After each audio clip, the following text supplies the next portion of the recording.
રાત્રે દાંડિયા રસ પૂરો કરીને સીધો નાઇટ ડ્રેસ પહેરીને અમે બધા આવી ગયા હતા છે ને અહીંયા પાર્લર કેશોદમાં, કેમ કે અમારે 4 જણાને છે ને રાત્રે 2:30 વાગ્યાથી સવારના 6 વાગ્યા સુધીમાં તૈયાર થવાનું હતું. અને સાચું કહું ને તો મને એટલી ઊંઘ આવતી હતી ને કે એમ થતું હતું કે મેકઅપ એ નથી કરાવવો કે હેરસ્ટાઈલ નથી કરાવવો, અહીંયા હું સુઈ જ જાઉં ચૂપચાપ. પણ શું કરવું, હવે આવું બધું તો કરાવવું જ જોશે. અને બસ અહીંયા અમારા બધાનો મેકઅપ અને હેરસ્ટાઈલ ડન થઈ ગઈ હતી. અને આ છે અમારી સરસ મજાની બ્રાઇડલનો મસ્તનો લુક. કેમ બાકી લાગે છે ને જોરદાર.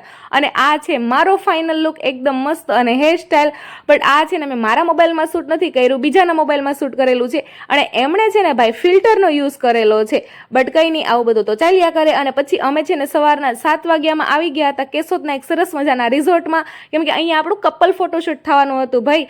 અને આ છે અમારા સરસ મજાના કપલનું ફોટોશૂટ. અને બસ પછી આ બધું પતાવી અને આ છે મારી નેચરલ સ્કિન. કેમ લાગે છે કે જો કોમેન્ટ કરીને તો કંઈ નહીં, ચાલો લાઇક શેર અને ચેનલને સબસ્ક્રાઇબ કરી દેજો. બાકી મળશું આવતીકાલે, ત્યાં સુધી હર હર મહાદેવ.